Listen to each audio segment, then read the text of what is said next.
నమస్తే. Today Andhra news bulletin కి స్వాగతం. వార్తలోని వివరాలు. అల్లూరి సీతారామరాజు జయంతి సందర్భంగా వారి చిత్రపటానికి ఆంధ్రప్రదేశ్ రాష్ట్ర ముఖ్యమంత్రి నారా చంద్రబాబు నాయుడు మరియు తోటి పార్లమెంట్ సభ్యులతో కలిసి పూలమాలలు వేసి నివాళులర్పించారు. పాకిస్తాన్లోని ఉగ్ర స్థావరాలపై భారత్ చేసిన దాడులు గర్వించదగ్గ విషయమని AP deputy CM Pawan Kalyan అన్నారు. పహల్గామ్ ఘటనకు ప్రతీకారం తీర్చుకోవాలని యావత్ దేశం ఎదురు చూస్తుందని చెప్పారు. ప్రధాని మోదీ నాయకత్వంలో రక్షణ దళాలు ధీటుగా పాక్లోని ఉగ్ర స్థావరాలపై దాడి చేసి బుద్ధి చెప్పాయన్నారు. హైదరాబాద్ లో నిర్వహించిన మీడియా సమావేశంలో పవన్ మాట్లాడారు. మోదీ నిర్ణయానికి తామంతా కట్టుబడి ఉంటామన్నారు.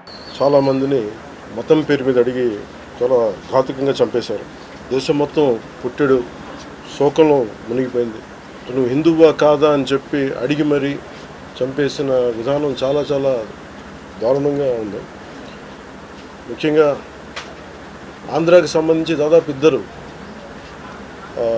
కుటుంబాలతో సహా వెళ్ళిన ఇద్దరిని చనిపోయిన 27 మందిలో కూడా ఇద్దరు ఆంధ్ర ప్రాంతానికి చెందిన వాళ్ళు కూడా ఉన్నారు. వాళ్ళని అడిగింది మీరు హిందువులా కాదా అని చెప్పి వారి కుటుంబాల ముందే, వాళ్ళ పిల్లల ముందే, వాళ్ళ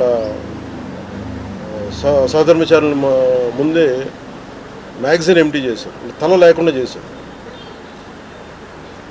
హిందువా ముస్లిమా అనే అర్థం తేల్చుకోవడానికి కల్మా చదవమని.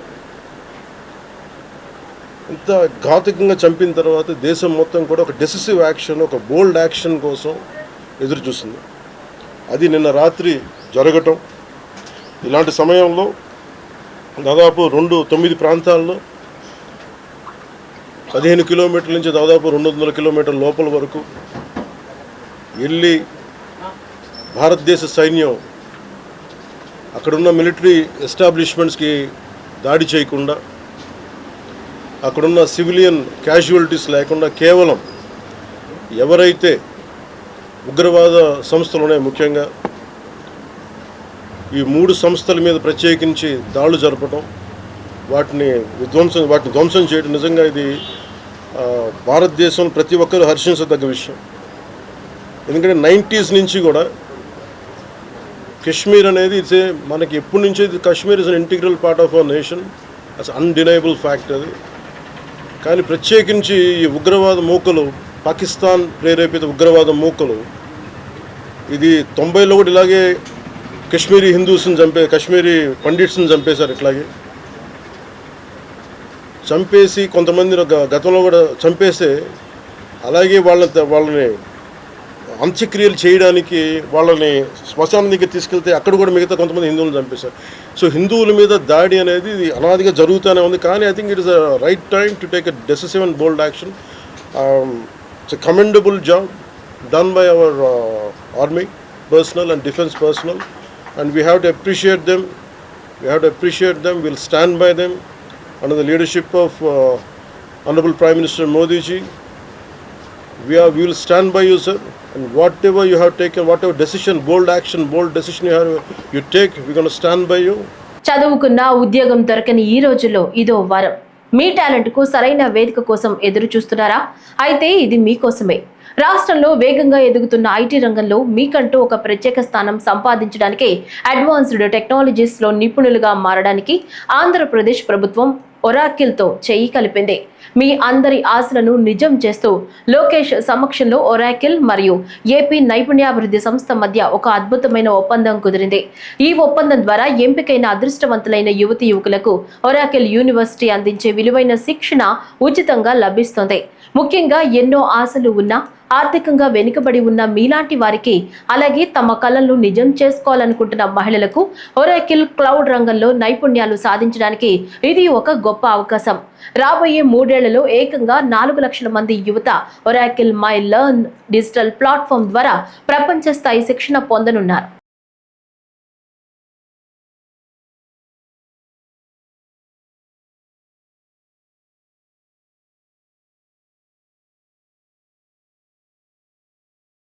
రాష్ట్రాభివృద్ధికి పోలవరం ప్రాజెక్టు పూర్తికి అవినాభావ సంబంధం ఉందని జలవనరుల శాఖ మంత్రి నిమ్మల రామనాయుడు విదేశీ నిపుణుల బృందానికి చెప్పారు.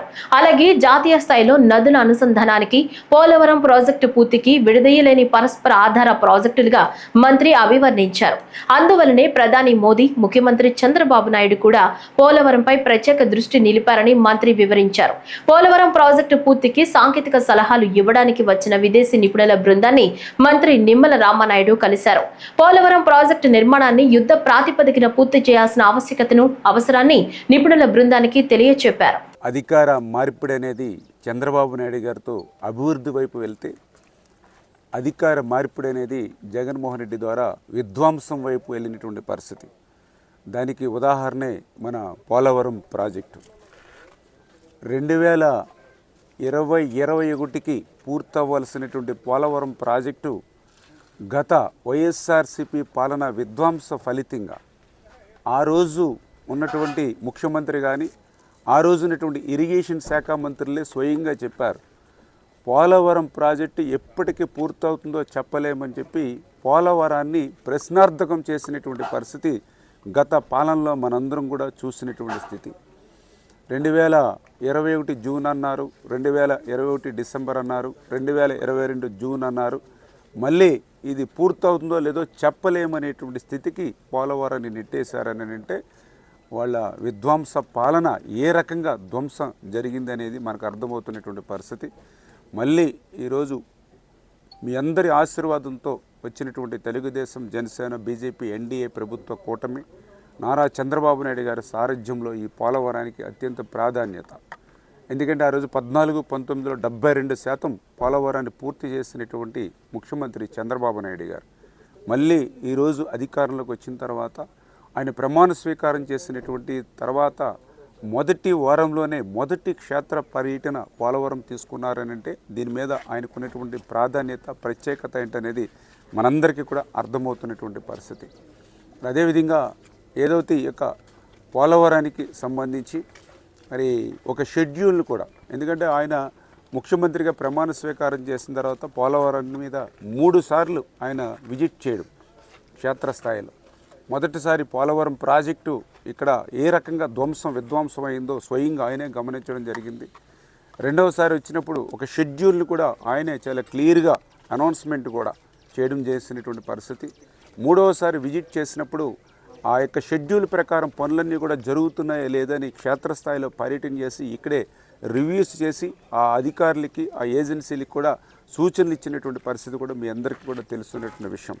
మరి ఇప్పుడు కూడా ఏదైతే ఈ యొక్క international panel experts, CWC, PPA, అఫ్రీ, అదేవిధంగా మన అధికారులు అందరూ కూడా ఒక 5 రోజులు నిన్న 4వ తేదీ నుంచి 8వ తేదీ వరకు కూడా ఈ పోలవరం ప్రాజెక్ట్ యొక్క ప్రోగ్రెస్, అదేవిధంగా పోలవరం ప్రాజెక్టు నిర్మాణంలో ఇంకా ఏవైతే డిజైన్స్ ఏవైతే ఉన్నాయో అవన్నీ కూడా అప్రూవల్ ఇచ్చేటువంటి విషయంలో కానీ, అందులో కూడా పర్టికులర్గా గత 2 రోజుల నుంచి రాబోయే 3 రోజుల్లో కూడా ఇంకా డిజైన్స్ ఏవైతే పోలవరం ప్రాజెక్టుకి బ్యాలెన్స్ ఉన్నాయో వాటన్నిటి మీద కూడా నిర్ణయాలు తీసుకునేటువంటి అవకాశం ఉంది. ఎన్నో సవాళ్లను అధిగమించి గుంటూరులో నూతన హంగులతో రూపుదిద్దుకుంటున్న శంకర విలాస్ పైవంతెన నిర్మాణం జిల్లా అభివృద్ధికి బాటలు వేయనుందని గుంటూరు జిల్లా ఇన్ఛార్జ్ మంత్రి కందుల దుర్గేష్ వెల్లడించారు. గుంటూరు జిల్లాలోని శంకర విలాస్ పైవంతెన శంకుస్థాపన కార్యక్రమంలో మంత్రి దుర్గేష్ పాల్గొన్నారు.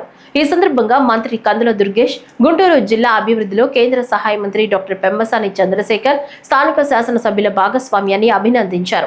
భవిష్యత్ అవసరాల మేరకు కొత్త ఆర్ఓబిని నిర్మించాలన్న ప్రజల దశాబ్దాల అవసరాన్ని గుర్తించి అందుకు బాటలు వేసిన కూటమి ప్రభుత్వానికి ధన్యవాదాలు తెలిపారు.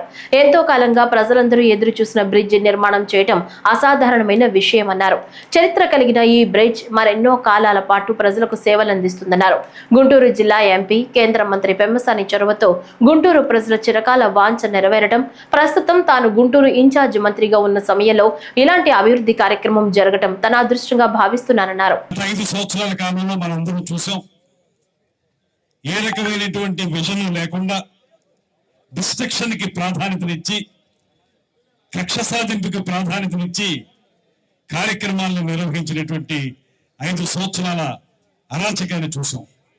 ఇవాళ చూస్తే మీరు 100% ఒక సరైనటువంటి దార్శనికతతోటి రాష్ట్రం ఒక 20-30 సంవత్సరాల పాటు ఏ రకంగా అభివృద్ధి చెందాలనేటువంటి ఒక సూక్ష్మ ప్రణాళికతోటి అద్భుతమైనటువంటి అభివృద్ధి కార్యక్రమాల్ని, ప్రజలందరికీ ఉపయోగపడేటువంటి సంక్షేమ కార్యక్రమాల్ని సమ్మిళితం చేసి నడుపుతున్నటువంటి రాష్ట్ర నాయకత్వం శ్రీ చంద్రబాబు నాయుడు గారి నేతృత్వంలో నడుస్తుండగా, ఆయనకి సహకరిస్తున్నటువంటి పవన్ కళ్యాణ్ గారి యొక్క భాగస్వామ్యం కనపడుతుండగా, ఇక్కడ గుంటూరు జిల్లా వరకు చూసుకున్నట్లయితే ఇక్కడ పెమ్మసాని చంద్రశేఖర్ గారిని ఎందుకు ప్రత్యేకంగా మనం అందరం అభినందించాలి అంటే, అదేవిధంగా వారికి సహకరిస్తున్నటువంటి శాసనసభ్యులు కూడా.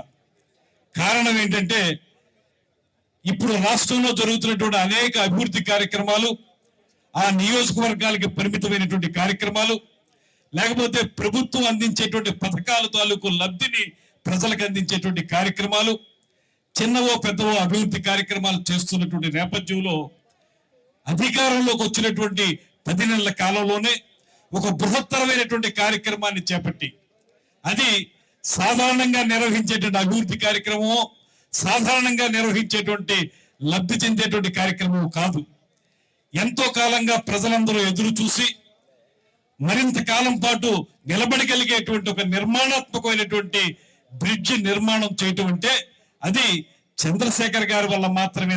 అందులో భాగంగా నేను చాలా సంతోషపడుతున్నటువంటి అంశం ఏంటంటే, నేను ఈ జిల్లాకి ఇన్ఛార్జి మంత్రిగా రావటం నాకు లభించినటువంటి ప్రత్యేకమైనటువంటి అదృష్టంగా నేను భావిస్తున్నాను. ఈ రోజు నన్ను ఇక్కడ కూర్చోబెట్టినటువంటి, అంటే అత్యంత మెజారిటీ తీసుకొచ్చారు కాబట్టి నాలో ఒక అత్యంత సేవాభావం పెరిగింది. సో ఆ విజయానికి సహకరించినటువంటి కూటమి నాయకులందరికీ, గుంటూరు ప్రజలందరికీ కూడా ఇందులో మొట్టమొదటి భాగస్వామ్యం ఉంది. రెండోది నన్ను నమ్మి నాకు టికెట్ ఇచ్చినటువంటి శ్రీ నారా చంద్రబాబు నాయుడు గారికి.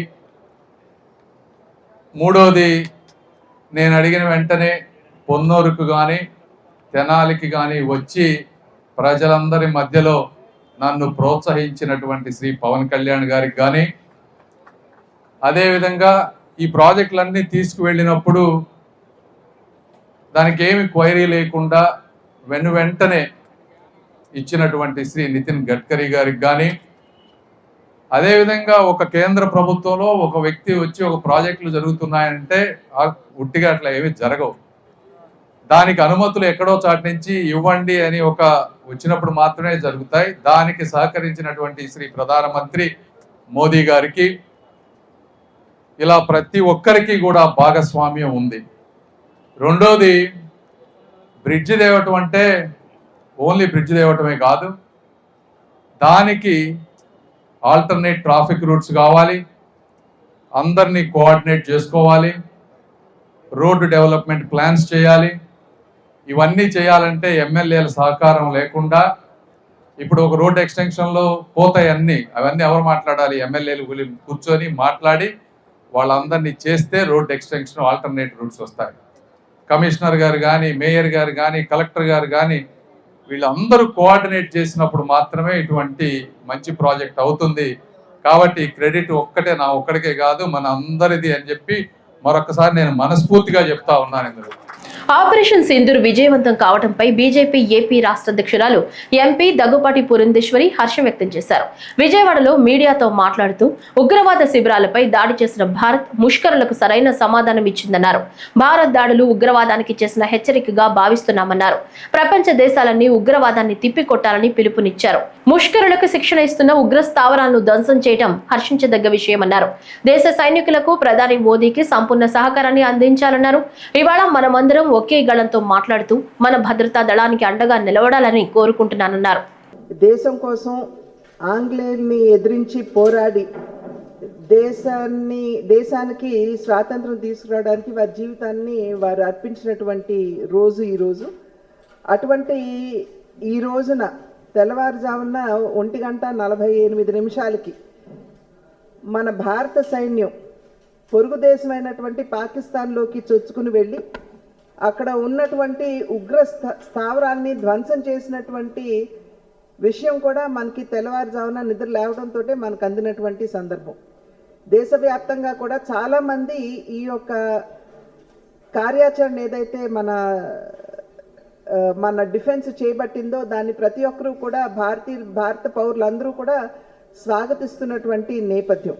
ఎందుకంటే ఉగ్రవాదం అన్నది అది చాలా వరకు ఇబ్బంది పెట్టేటువంటి విషయం అని చెప్పి దశాబ్దాల నుండి భారతదేశం ఎలుగెత్తి చెప్పినా కూడా వివిధ దేశాలు, ప్రపంచ దేశాలు ఏవైతే ఉన్నాయో ఉగ్రవాదాన్ని అక్నాలెడ్జ్ చేసేటువంటి పరిస్థితి ప్రపంచంలో లేదు.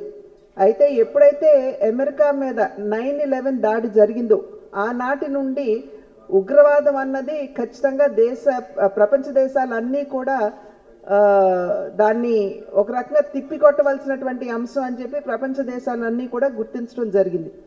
ప్రధానంగా 2014వ సంవత్సరానికి ముందు మన పొరుగు దేశమైనటువంటి పాకిస్తాన్ నుండి ఉగ్రవాదులు మన దేశంలోకి చొచ్చుకుని వచ్చి మన సైనికుల్ని చంపి తిరిగి వెళ్ళిపోతున్న ఎటువంటి చర్య తీసుకోనటువంటి పరిస్థితిలో భారతదేశం ఉండేది. కానీ 2014వ సంవత్సరం నుండి ఇప్పటి వరకు కూడా, ఈ క్షణం వరకు కూడా మనం తిరిగి చూసుకున్నట్లయితే ఎప్పుడైనా సరే ఉగ్రవాదులు పొరుగు దేశం నుండి మన దేశం మీద, మన సైనికుల మీద దాడి చేసినట్లయితే వారికి ధీటైనటువంటి సమాధానం ఇచ్చేటువంటి పరిస్థితి ఇవాళ దేశంలో ఉంది. అది మన సర్జికల్ స్ట్రైక్ ఊరికి సంబంధించి మనం చూసినటువంటి సందర్భం. అదేవిధంగా మొన్న ఈ ఏప్రిల్ 22వ తారీఖున అమాయకులైనటువంటి టూరిస్ట్స్ ఎవరైతే ఉన్నారు, అందులో కొత్తగా పెళ్ళైనటువంటి జంట కూడా ఉన్నారు. వారు పెహల్గాంకి వెళ్ళినటువంటి సందర్భంలో మీరు హిందువులా కాదా అని చెప్పి వారిని అడిగి ప్రశ్నించి ఉగ్రవాదులు 26 మంది టూరిస్ట్ని అక్కడ హతమార్చడం జరిగింది. దీనికి ధీటైనటువంటి సమాధానం మేము చెబుతాము అని చెప్పి దేశ ప్రధాని నరేంద్ర మోడీ గారు ఎప్పటికప్పుడు దేశ ప్రజలకి వారు సందేశం ఇస్తూనే ఉన్నారు. మరి ఆ ధీటైనటువంటి సమాధానం ఏ రకంగా ఉంటుంది అనేటువంటి విషయం మీద దేశంలో కూడా చాలా మందిలో ఒక రకమైనటువంటి ఉత్సుకత ఉన్నటువంటి నేపథ్యం.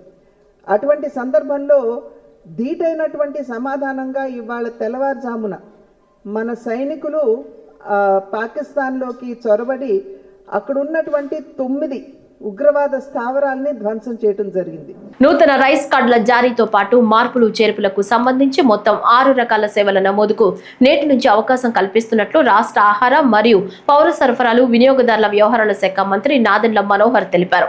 నూతన రైస్ కార్డుల జారీ, కార్డుల విభజన, చిరునామా మార్పు, సభ్యులను చేర్చడం, ఉన్నవారిని తొలగించడం మరియు కార్డులను సరెండర్ చేయడం తదితర 6 రకాల సేవలు అందుబాటులోకి తేవడం జరుగుతుందన్నారు. ఇందుకై దగ్గరలోని గ్రామ, వార్డు సచివాలయాల్లో నమోదు చేసుకునేందుకు అవకాశం కల్పించబడిందని, వారం రోజుల తదుపరి వాట్సాప్ గవర్నెన్స్ ద్వారా కూడా ఈ సేవలను నమోదు చేసుకునేందుకు అవకాశం కల్పించబడుతుందని తెలిపారు. జూన్ మాసంలో స్మార్ట్ కార్డుల రూపంలో నూతన రైస్ కార్డుల జారీకి సన్నాహాలు చేస్తున్నట్లు మంత్రి తెలిపారు. రేపటి నుంచి రాష్ట్ర వ్యాప్తంగా రైస్ కార్డ్ సర్వీసెస్ ఎనేబుల్ చేస్తున్నాం. దాని అర్థం ఏంటంటే కొత్త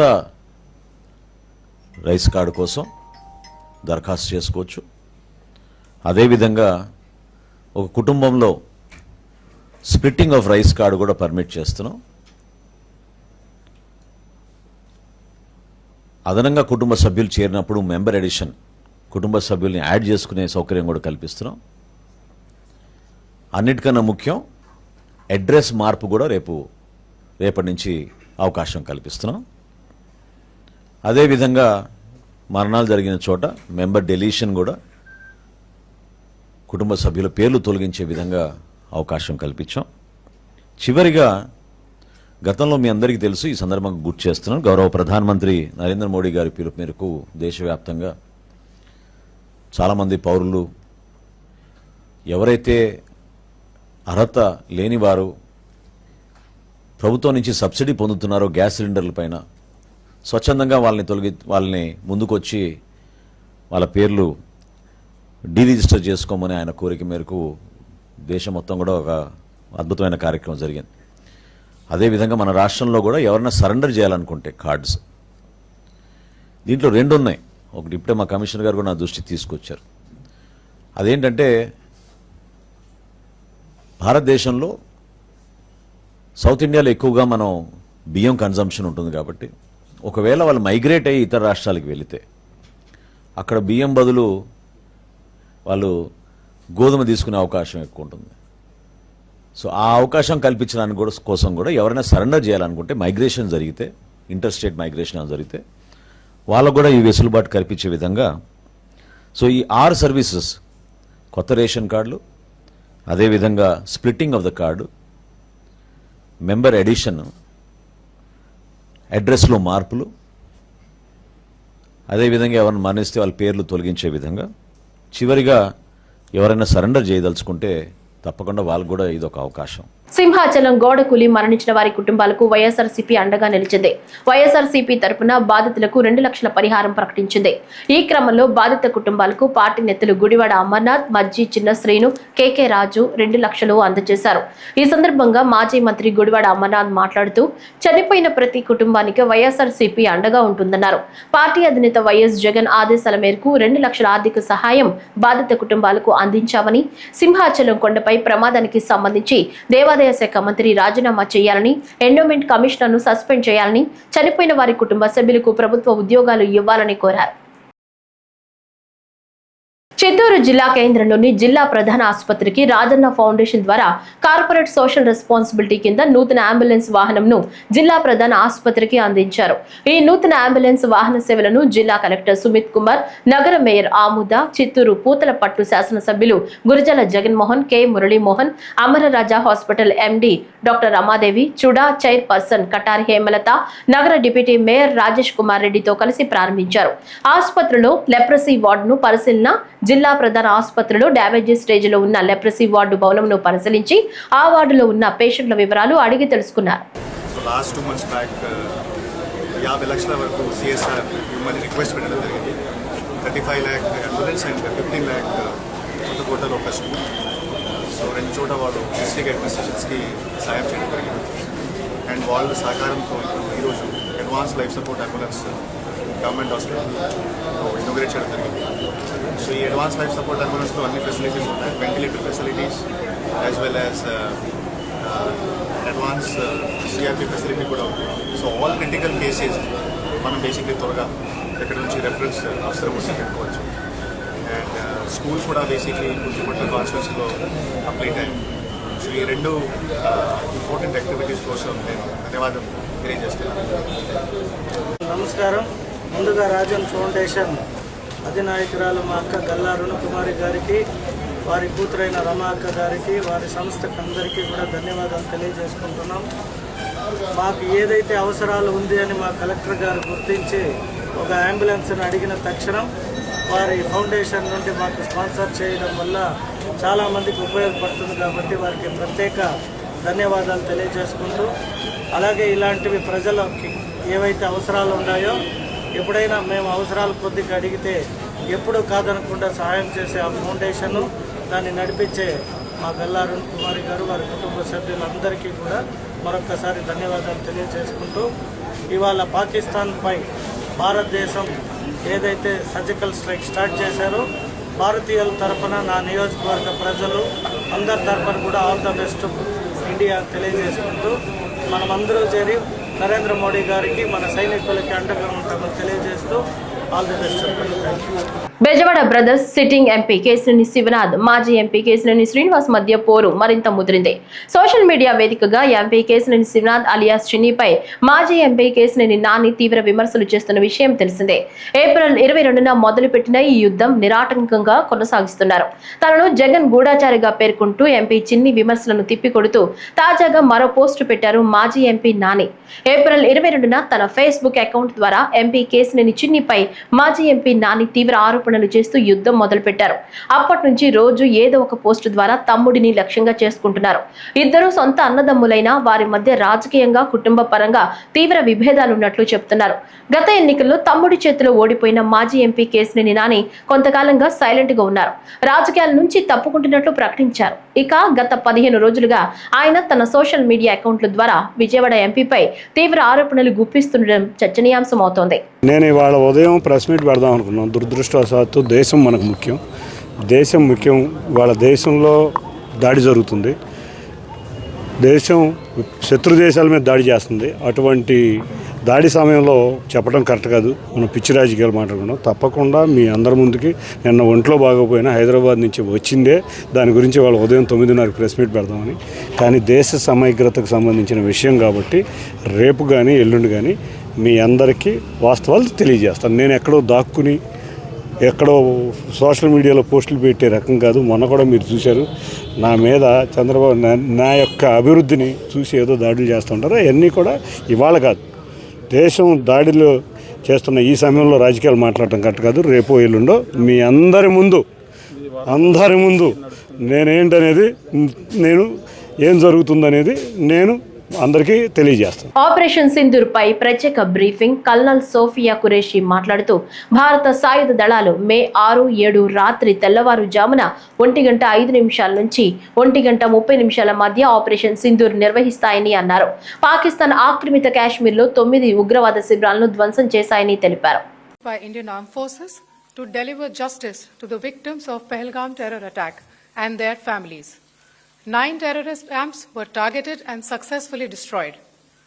Over the last 3 decades, Pakistan has systematically built terror infrastructure. It is a complex web of recruitment and indoctrination centers, training areas for initial and refresher courses, and launch pads for handlers. These camps are located both in Pakistan as well as Pakistan occupied Jammu and Kashmir areas. Kakinada జిల్లా పిఠాపురం నియోజకవర్గం స్థానిక జగ్గయ్య చెరువు కాలనీలో గుర్తు తెలియని వ్యక్తులు ముక్కు పచ్చలారని నెలల చిన్నారని బావిలో పడేసిన ఘటన చోటు చేసుకుంది. స్థానికులు కుటుంబ సభ్యులు తెలిపిన వివరాల ప్రకారం మండలంలోని నరసింగపురం గ్రామానికి చెందిన సతీష్, యానాదుల కాలనీకి చెందిన శైలజలు 2003లో ప్రేమ వివాహం చేసుకున్నారు. శైలజ 5 నెలల కిందట పండంటి ఆడబిడ్డకు జన్మనిచ్చారు. శైలజ తన పాపతో జగ్గయ్య చెరువులో అమ్మ వాళ్ల ఇంట్లో ఉంటోంది. ఈ నేపథ్యంలో పాప కనబడ్డ లేదని తాత దుర్గారావు పట్టణ పోలీసులకు సమాచారం అందజేశారు. ఇంటి వెనుకాల బావిలో పాప మృతదేహం ఉంది. ఇంటి ముందు క్షుద్ర పూజలు చేసినట్లుగా పసుపు, కుంకుమ, నిమ్మకాయలు ఉన్నాయి. దీనిపై పోలీసులు దర్యాప్తు చేస్తున్నారు. ఏం జరిగిందని మేము ఇక్కడ ఉండమండి. మేము మామూలుగా అనాథ కాలంలో ఉంటామండి. మా మేనల్డ్ వచ్చాడండి. వచ్చి గబగబా తలుపులు కొట్టాడండి. అర్ధరాత్రి కూడా తలుపులు కొడితే ఏమైందో ఏటని కాలేజ్ చేతులు రాలేదండి. మాకు ఏమైందమ్మా అంటే ఏడుతున్నాడు కానీ చెప్తలేదండి. అసలైంది ఏట్రా అసలు ఎందుకు వచ్చావు ఏటి అన్నానంటే ఇలా పిల్ల కనపడతలేదు అత్త, పిల్ల కనపడతలేదు అత్త, పిల్ల కనపడతలేదు అత్త, ఎవరు తీసుకురా తెల్లదత్త అనేసి అంటున్నాడండి. అని పిల్ల కనపడపడం ఏంటి పదండి వెళ్ళొచ్చు అనేసి మా ఆయన గారు మేము మా తోటగాళ్ళు అందరూ పరిగెట్టుకుంటూ వచ్చే మామూలు బళ్ళు మీద వచ్చేసామండి. అక్కడికి వచ్చి చూస్తే పిల్ల లేదండి. పిల్ల ఏమో తల్లి ఏమో ఏడ్చేస్తుంది. ఇక్కడ దొండరేసి ఆ పిల్లని తీసుకొని అలాగా వాళ్ళ ఇంటికాసి వెళ్తే అక్కడేమో నిమ్మకాయలు, పసుపు, కుంకాలు ఇవన్నీ ఉన్నాయండి. పిల్ల కనిపించలేదు. ఇవన్నీ ఉన్నాయి. పిల్లని ఎవరో తీసుకుపోయారు అయితేనేసి గబగబగా మా ఆయన గారిని కట్ట వీళ్ళందరూ నెత్తమంటే ఆ తుప్పల్లో కట్ట తిరిగి నెత్తుతుంటే అయ్యే పక్క ఒక ఆవిడ ఎలాగో లైట్ వేస్తా చూస్తే మామూలుగా బావిలోనే ఉందండి అమ్మాయి. పాప అందులో ఉందండి.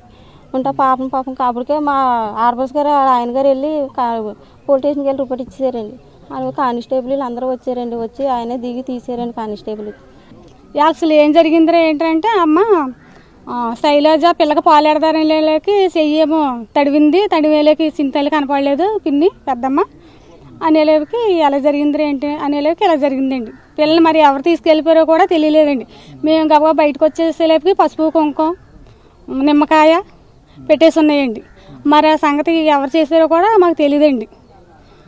మీరు ఏం చేస్తారో నాకు తెలియదండి. ఆడి మట్టికి పిల్లని ఎవరు చంపారో ఆడి మట్టికి ఉరేసేయాలండి మీరు. సమాజంలో జర్నలిస్టులది బాధ్యతాయుతమైన పాత్ర అని మంత్రి ఉత్తమ్ కుమార్ రెడ్డి అన్నారు. ఈ సందర్భంగా దేశ స్వాతంత్ర్యం, తెలంగాణ ఉద్యమంలో జర్నలిస్టులు కీలక పాత్ర పోషించారన్నారు. ఎన్నో సమస్యలు, సవాళ్లను ఎదుర్కొని సమాజంలోని మంచి చెడులను రిపోర్టింగ్ చేస్తూ క్షేత్రస్థాయిలో వాస్తవ వార్తలను ప్రజలకు అందిస్తున్న జర్నలిస్టులకు సెల్యూట్ అని మంత్రి ఉత్తమ్ కొనియాడారు. Media has a very big responsibility to play in our society in general now. And if I go back a little bit, whether in the independence movement, the freedom movement of India, or in the separate Telangana agitation and movement, in both of them, some very brave journalists played a significant role, undoubtedly, in the creation of India in the freedom movement and in the separate state of Telangana in 2014. Also, for many of you, for many in the journalist fraternity, you have to relentlessly struggle against many factors to bring the reality of society to the broader world, all that is happening, good, bad, ugly. And by and large, I must say that I find that my friends in the media are doing a huge sacrifice by the relentless reporting of the truth and their analysis of the events. I salute all of you in the journalistic field who are doing so much of service to society. As a government, I can only say that we look forward to your constructive reporting of the reality on the ground, and with no biased news or views on any subject. Both you and us, we are together for partners. We are partners in the progress of Telangana. We are partners in the well-being of our society. Vijayawada Enikepadu శివాలయం వీధిలో ఉన్న జింట్సా marketing కంపెనీకి చెందిన మైత్రి ads scheme కి డబ్బులు కడితే అధిక రెట్టింపు డబ్బులు వస్తాయని ఆశ చూపడంతో కృష్ణా జిల్లా బాపులపాడు మండలం వీరవల్లికి చెందిన ముగ్గురు ఒక్కొక్కరికి 1,50,000 చొప్పున 3,66,000 రూపాయలు కట్టి మోసపోయారు. మొదటి నెల 12,000 రూపాయలు, ఆ తర్వాత నుంచి డబ్బులు వేయడం ఆపేశారు. 2 ఏళ్లు గడుస్తున్నా డబ్బులు వేయకపోవడంతో విజయవాడ పోలీస్ కమిషనరేట్ లో ప్రజా ఫిర్యాదుల వేదిక పటమడ పోలీస్ స్టేషన్ లో ఫిర్యాదు చేశారు. అనంతరం బాధితులు మాట్లాడుతూ వీరవల్లి గ్రామానికి చెందిన దిండి సుబ్బారావు ఆటో నడుపుతూ జీవనం సాగిస్తున్నాడు. కుటుంబ పోషణ పోను పిల్లల చదువు నిమిత్తం నిల్వ చేసిన డబ్బును రెట్టింపు డబ్బులు వస్తాయని జింట్సా మార్కెటింగ్ కంపెనీ మైత్రి యాడ్స్ స్కీమ్ కి నేను, నా భార్య దిండి రంగమ్మ, అత్తయ్య రెడ్డి రమణమ్మ ముగ్గురు పేరిట 3,66,000 రూపాయలు కట్టినట్లు తెలిపారు. పిల్లల చదువు కోసం ఎంతో కష్టపడి పైసా కూడబెట్టిన డబ్బు చేతికి అందకపోవడంతో బాధితులు తీవ్రంగా విలపిస్తున్నారు. నా పేరు పిండి రంగమ్మ, నా భర్త పేరు పిండి సుబ్బారావు. మైత్రి యాడ్స్ అని కోయంబత్తూరులో ఉందని చెప్పి మాకు డబ్బులు కట్టించారండి. మనిషికి వచ్చి 1,20,000 కట్టాం. ఇంటికి వచ్చి మా భర్త పేరుతో 1,20,000, నా పేరుతో 1,20,000. అలాగే మా అమ్మగారు కూడా కట్టిందండి. మా నాన్నగారు అసలు బాగోదండి. పక్కపాటు ఆమె ఇళ్లలో పనిచేసి ఆయన పోషించాలి. ఏదో ఆమె కూడా ఇట్లా ఇళ్లలో పని చేసుకోలేకపోతుంది, పెద్ద వయసు ఆవిడని చెప్పి అని ఆశపడి కట్టింది. నెల అవుతుంది. మా నాన్నగారు బయట ఏం తేవట్లేదండి. ఆమె ఇళ్లలో పని చేసి పడుతుందని బంగారు ఏదో పెట్టి కట్టింది. ఏ చదువుకు ఉపయోగపడతాయి అని నా భర్తకేమో నడుంకి ఆపరేషన్ అయ్యింది. నాకు బాగోదు, షుగర్, బీపీ, బయటికి వెళ్ళి పని చేయలేదు. నెల అమౌంట్ వస్తుంది కదా అని చెప్పి అప్పులు చేసి కట్టాము. ఇప్పుడేమో ఆ అప్పులు మా ఫ్యామిలీ మీద తెచ్చుకుంటున్నారు కూడా అప్పులు చేసాము. ఇప్పుడేమో ఆ అమౌంట్ 2 నెలలు పడిందండి. 12,000 చొప్పున. మళ్ళీ 3వ నెల నుంచి అసలు అమౌంట్ రాలేదు.